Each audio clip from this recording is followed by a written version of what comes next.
thought we could start by, or continue, because we've already started, with chanting the Avalokiteshvara mantra, just to evoke Avalokiteshvara.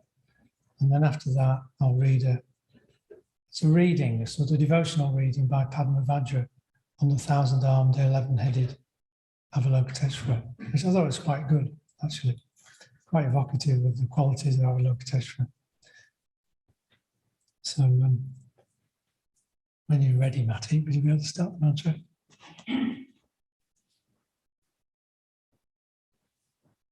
Om Mani Padme Om Mani Padme Om Mani Padme Om Mani Padme Om Mani Padme Om Mani Padme Om Mani Padme Om Mani Padme Om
Everyone ready?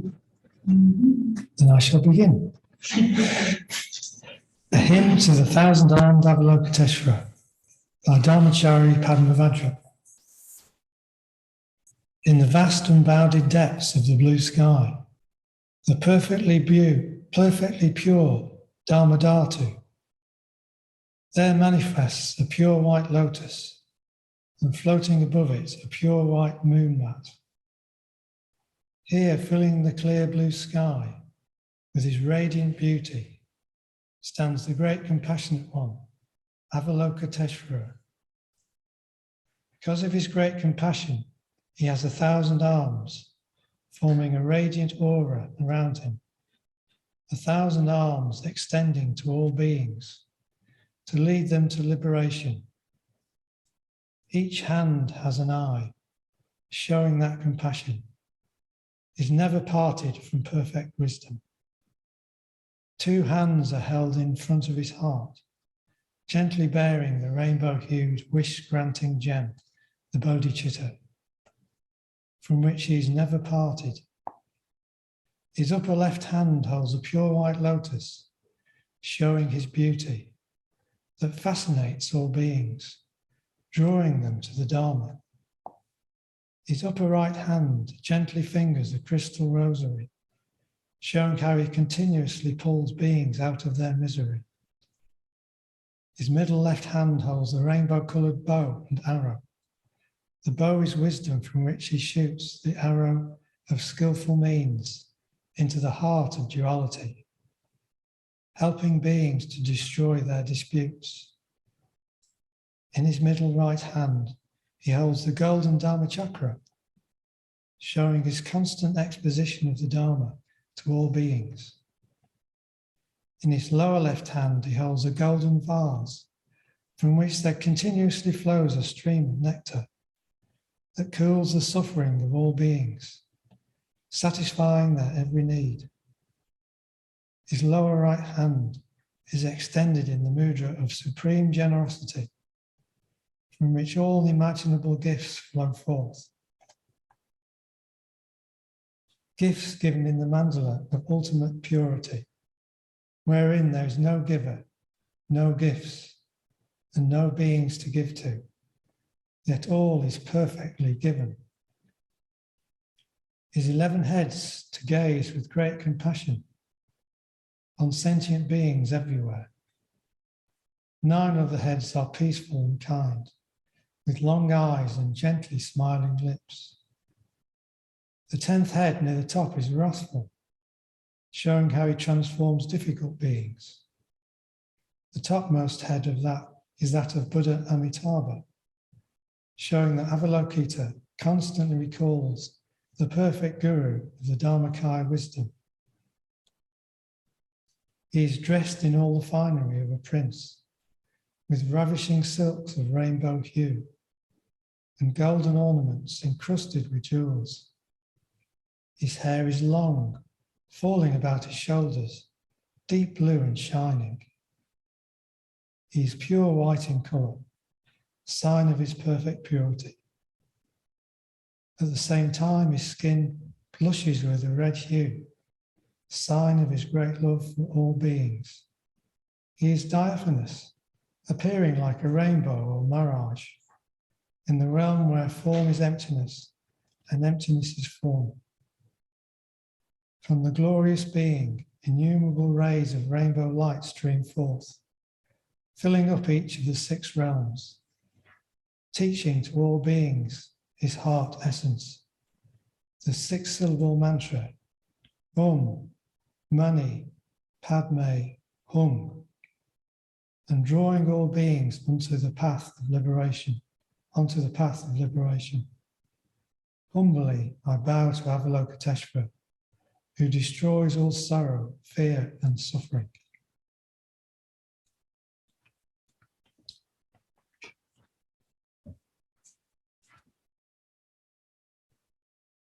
So that I thought was quite a beautiful description and even an evocation of Avalokiteshvara, 1,000 arms, 11-headed Avalokiteshvara.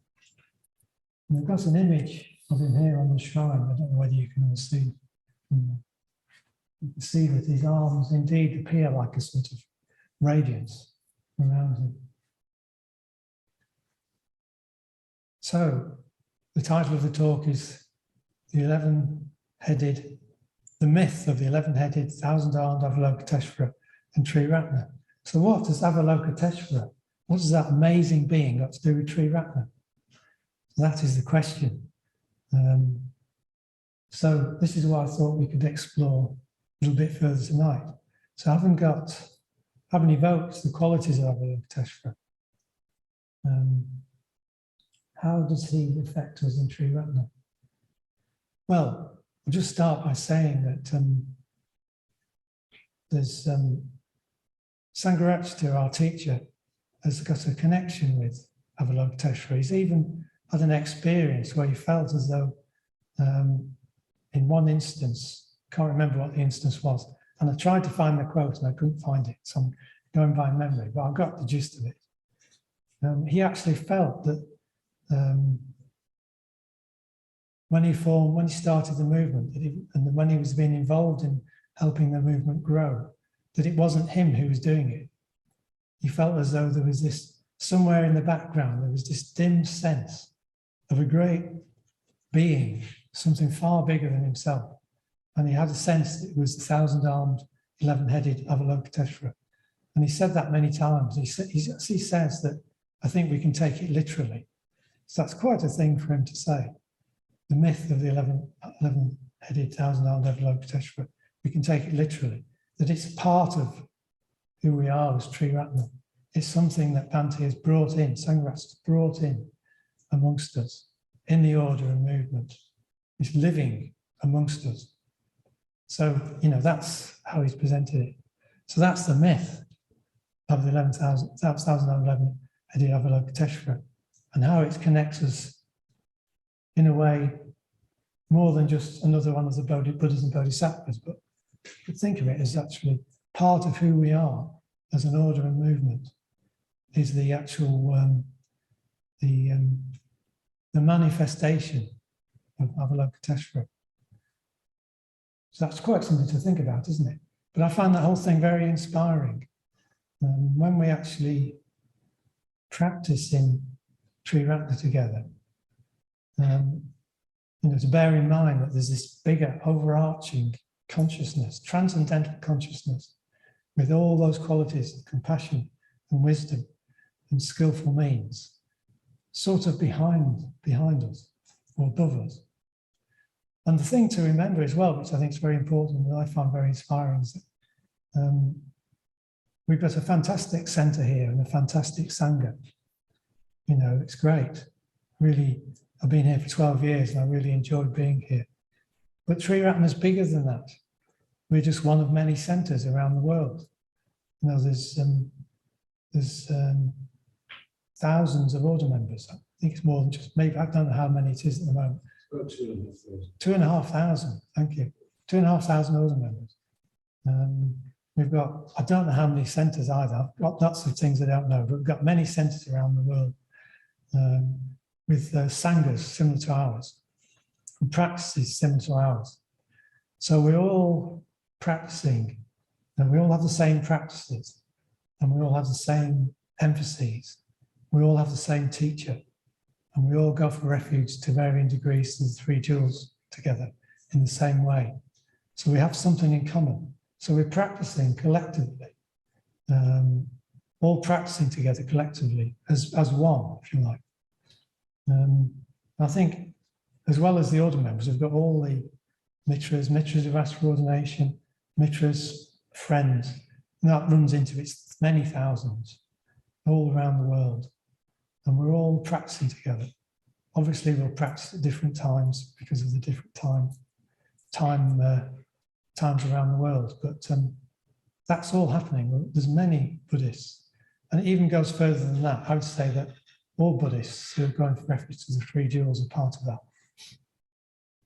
And I suppose you could even say all beings who act skillfully are part of that. So there's a strange phenomena when we think about it. But this is part of the Buddha's teaching. If we actually practice sincerely, the Dharma. If we practice the precepts, if we meditate regularly, we do puja together, we study together, and if we make friends with each other, if we help at the centre, do all the different activities that we do, we grow and develop, and we become more selfless. And at our highest moments, when we're least selfless, it's usually when we're working together. Something magical can happen. Something mysterious can happen. Avalokiteshvara can begin to appear. And sometimes we may not notice it. But I'd say that if we just have a little bit of a sense, if we're feeling uplifted, positive, then that's probably happening. You know, Avalokiteshvara is having some effect. And Avalokiteshvara is a bodhisattva. So we could even say the bodhicitta is beginning to arise. And I've personally noticed that, particularly in big order gatherings, sometimes in my chapter, in study groups sometimes. It's quite strong here when there's a mitra ceremony. And I imagine it was probably quite strong with Chandradasa's funeral, when we're all practicing together. When we personally get out of the way, that's when something can emerge. It's mysterious. So we're all trying to do that in our different ways in the order and the movement. We're trying to bring about the arising of Avalokiteshvara. And every time that happens, we get uplifted. And when we get uplifted, we grow a little, and we can be more effective in the world and with each other. So that happens when we're in harmony, particularly. So the more harmonious we are, the more likely Avalokiteshvara is going to emerge amongst us. So I find that whole thing, that's fascinating. And, you know, I find them very inspiring. And I do tend to attend as many order events as I can, because I feel that being an order member is a practice. We're trying to enable Avalokiteshvara to emerge amongst us. So by actually making a practice of meeting together regularly, practicing together, gathering together in large numbers, that's what the Buddha said, regularly and in large numbers, helps unify the Sangha, but it also helps bring about the Avalokiteshvara as well, the myth of Avalokiteshvara, and start to manifest amongst us. So yeah, it gives me great joy to go to the many different order events that I go to, and I get a chance to meet many of my old friends from around UK, from the region here. Well, first of all, my chapter meeting. So I meet my friends regularly once a week. Then once a month, around about once a month, the order members in the region. And then maybe about once a quarter, all the order members in our area, which includes Ireland and all of the UK. And then probably once a year, the whole of the UK and Ireland come together. And then I can't remember the frequency now, maybe once every 4 years, we have an international event where we all come together. And I tell you, doing a puja together with hundreds of order members, it's incredible. It's uplifting. So this is what we're all part of. You know, it's not just for me and the Stirabandhu who are order members, it's for everyone. We're all part of that. The more we practice, the more we can share in that together. So yeah, that's in a way how it all manifests. So everything follows from that. And I just think it's really important to get this, have this in our minds as a possibility, the arising of, you know, Avalokiteshvara amongst us. It's not just a fanciful idea for those people who are highly developed. It can affect all of us in you know, even into a very small amount. You can still get a sense of it, I think. So we're all part of that. The Sangha, that's what makes the Sangha. The whole Sangha is part of this great movement. And this Sangha, you know, you could say, has been unleashed. Avalokiteshvara has been unleashed into the world. You know, that's what's happened really. Through Sangharakshita, through his teachers, all the way through back to the Buddha. This is the manifestation we're part of. And it's been unleashed into the world. You know, it's a power unleashed into the world. I use the word power. Transforming power, compassion into the world. each of us, in varying degrees, talks about each order member is like a hand of Avalokiteshvara, reaching out into the world, all with our own particular skills and abilities and capabilities.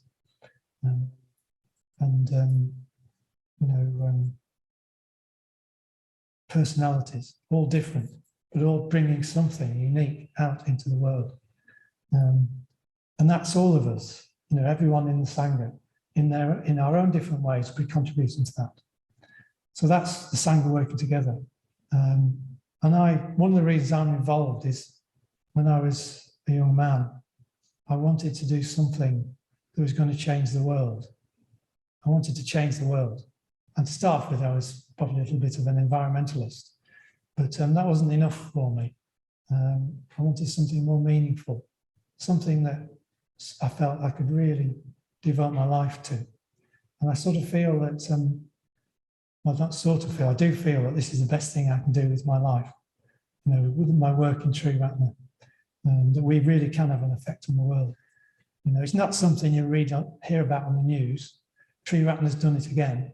It's just something that works slowly and steadily in the background, but nevertheless, it does have an effect, on different levels. The effect that we have amongst ourselves in the Sangha, amongst our friends outside of the Sangha, friends and relatives, and maybe the people around and about. Many of the institutions I've been involved with, where we've been practicing together and living together, when we invite guests over, they pick up something, usually. What? Something's going on here. This isn't like an ordinary situation. What is it? They look around, they can't put the finger on it. What is it? When I used to work at Windows Trading, tradesmen would come in for various different reasons. This is into the warehouse. Lorry drivers, people delivering things, all sorts of different people, representatives would come in. And they come into the warehouse, and we're just carrying on doing our thing, packing boxes and pushing trolleys and things like that. And they come in, and what's it? What goes on here? So, even just doing something fairly mundane like running the warehouse, it was having an effect, just the way we were relating to each other. And the same thing happened when I worked in the restaurant in Croydon as well, which Tash mentioned. I was working in the Croydon place, the Croydon Buddhist Centre, and the restaurant that we had there and the gift shop. We'd have an atmosphere. People would come to the restaurant, get their food and sandwiches, and there'd be something which they find would be attracting them, interesting them. And the same in our community as well. I'd like to say that Tom's here from my community. It's nice to see Tom, representative. That when people come to visit our community, they usually pick up something. So we must be doing something right in the community. Speak for myself anyway. But, yes, we have quite a vibrant community. So all those different ways, we're part of something far bigger than we may think. Though it's significant, the Birmingham Buddhist Centre, it's a significant place. It's quite a big centre, really, and it's got lots of members of the Sangha. We're also part of something bigger, and we are affecting. I would say we're actually having an effect on the whole of the world, by practicing, by simply sitting and meditating and transforming our minds. It radiates out effects on different levels. It will affect the world.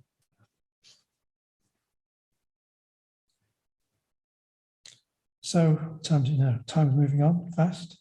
So I'm going to have another reading, and this is we can't really talk about the myth of the 1,000-armed, 11-headed Avalokiteshvara without reading his myth. So I'm going to read his myth. Read the myth.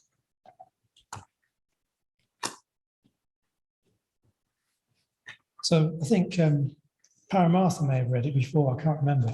But it's repetition is good. Hearing about it another time is good. So I have edited it down a little bit. So the vow of Avalokiteshvara is what it's called.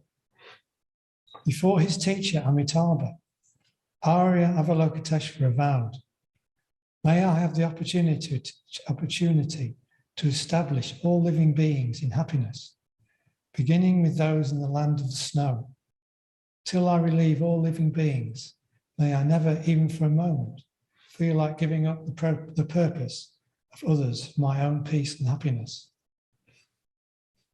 If I should ever think of my own happiness, may my head be cracked into 10 pieces like the ardhaka plant. May my body be split into 1,000 pieces like the petals of a lotus. Having made this promise, he travelled throughout the 6 realms of samsara, teaching all living beings the 84,000 teachings of Dharma by means of the 6-syllable mantra, Om Mani Padme Hum. In each realm, he freed beings from their particular miseries and taught the Dharma to those who wished to hear it. Finally, he went to Tibet, the land of snow. Gazing over the Tibetan nation from the peak of Red Mountain, he had a vision of countless beings burning alive in an ocean of fire. Witnessing the misery of these beings, he wept heartfelt tears. The goddess Tara and Brukati miraculously appeared from his teardrops and encouraged the Bodhisattva, promising to help him with the great task of teaching the Tibetans. Avalokiteshvara went among the Tibetans and taught them the mantra, Om Mani Padme Hum, pronouncing the words of the Dharma with infinite compassion.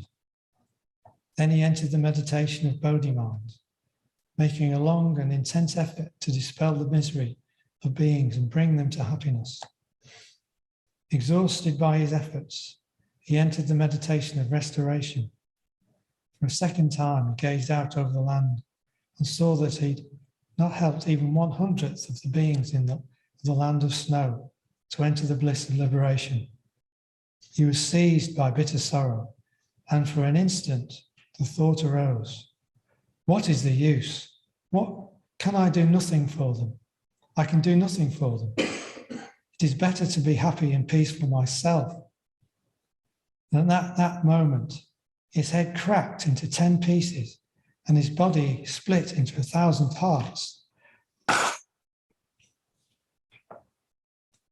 In agony, he cried out to Amitabha Buddha, who appeared before him in the sky. Placing his hand on Avalokiteshvara's shattered head, he said, all circumstances come from cooperative causes, conditioned at the moment of intent. Every fortune which arises to anyone results from his own former wish. Your powerful expression of supplication was praised by all the Buddhas. In a moment of time, the truth will certainly appear. Then Amitabha blessed and transfigured the faces of his head into 10 faces, one for each of the 10 transcendencies. He also blessed the broken body, transfiguring the torn flesh into 1,000 hands, each with its own wisdom eye, so that the Bodhisattva had 1,000 eyes, and his vision became as that of the 1,000 Buddhas of the golden eon. In the crown of the 10-faced head, Amitabha placed himself, and he radiated boundless, inconceivable light.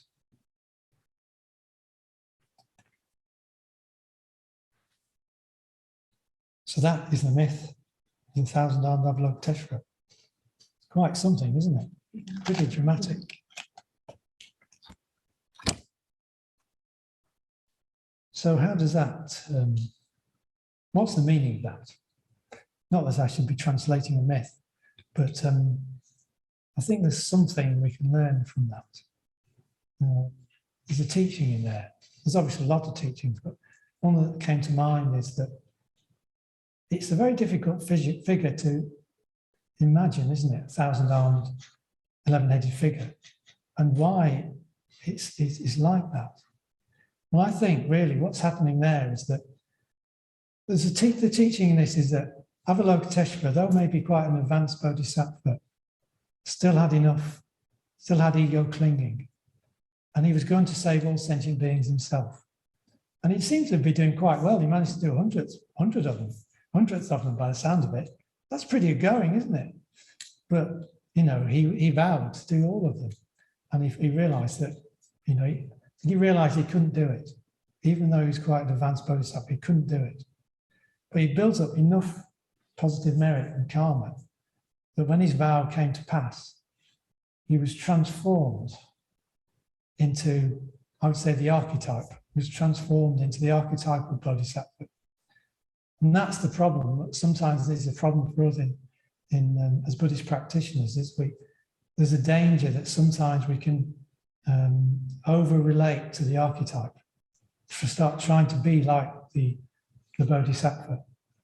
But the best thing to do is actually aim to become the Bodhisattva, but that's the mistake, to become the Bodhisattva. But the aim is to become like the Bodhisattva a bit at a time.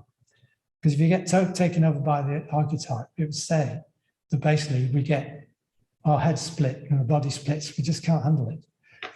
So it's not for one person, it's not for one ego to save all sentient beings. We need to do it together, as I said earlier. So this is what the archetype of the Thousand Island Avalokiteshvara represents, I think.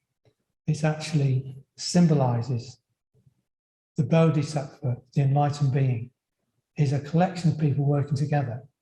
But there is something, there is an archetype, there is something transcendental which transcends all people, all beings. It's not that doesn't exist, it does exist. And it's an archetype, it's a transcendental archetype. So it's something which we can evoke through our practice, and it will affect us. But we don't become it exactly, see what I mean? We act from it, so it affects us. It's the transcendental coming down through our beings, through our imagination, into our practice, down to earth, down to people in the world. So that's what I think it represents. And I think it's quite dramatic, and it does actually, it is quite evocative, isn't it? That image.